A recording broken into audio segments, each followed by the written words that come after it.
Today we're going to cover an explosive new report that details London's financial crisis. The revelations are shocking and will have serious implications for property prices in the City of London, which is why you need to watch this video today. We'll be covering 3 key points during today's video. No one will start by looking at the new data that's just been published. Next, we'll discuss what it means for London and how it compares with other cities. Finally, we'll reveal exactly how much debt the government is planning to take out to solve this problem. We do this by making complex topics easy to understand. So if you enjoy this video, please hit the subscribe button. Let's now jump straight into the news that shocked the UK yesterday. A new report has just revealed the true scale of London's debt crisis. What's interesting is that they found that in many parts of London, the debts are so high that only a further debt crisis, like the one we saw in 2008, would stop the housing market from collapsing. According to the report, there are over 1 million mortgage borrowers who are now in negative equity. This is when your mortgage debt is higher than the value of your home. What makes this situation even worse is that the Bank of England warned last month that more than 1.4 million homeowners could face payment shocks in the next 2 years. This is because their mortgages are about to reset to much higher rates. And if interest rates continue rising, many of these homeowners may find themselves trapped in negative equity. So what does all of this mean? Well, let's start by taking a look at the data that was released by UK Finance, which is the UK's leading trade association for financial services.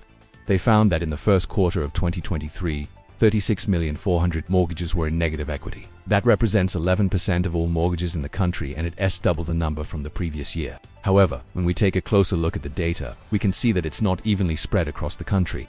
Instead, most of the negative equity is concentrated in London and the southeast. Take a look at this map.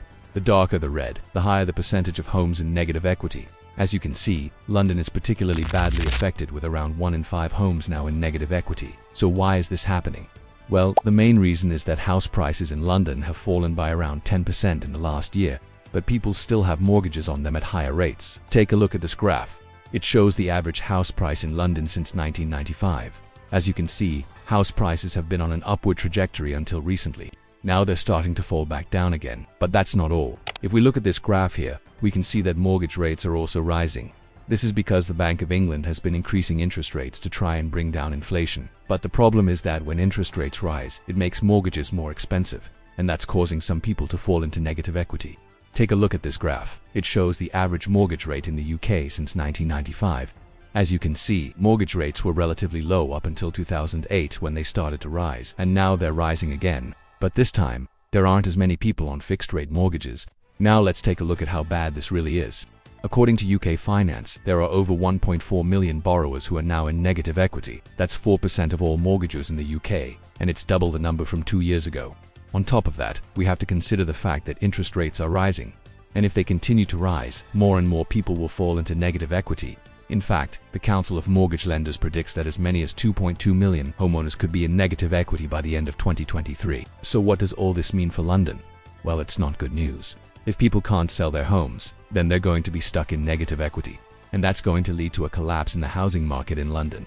In fact, estate agents Hamptons predicted last week that prices in London could fall by 16% over the next 2 years.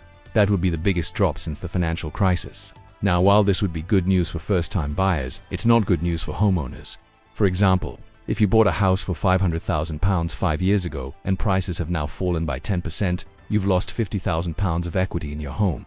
On top of that, if you have a mortgage on the property, your monthly payments will have increased and you may struggle to pay them. In fact, the Financial Conduct Authority has already warned that 1.3 million households could face mortgage arrears over the next 2 years. That's 4% of all mortgagors in the UK, and it's double the number from 2 years ago. So what is the government doing about this? Well, they're replanning to take out a further £40 billion of debt to try and stimulate the housing market. The government is hoping that this will encourage banks to lend more money, which will help people to buy homes.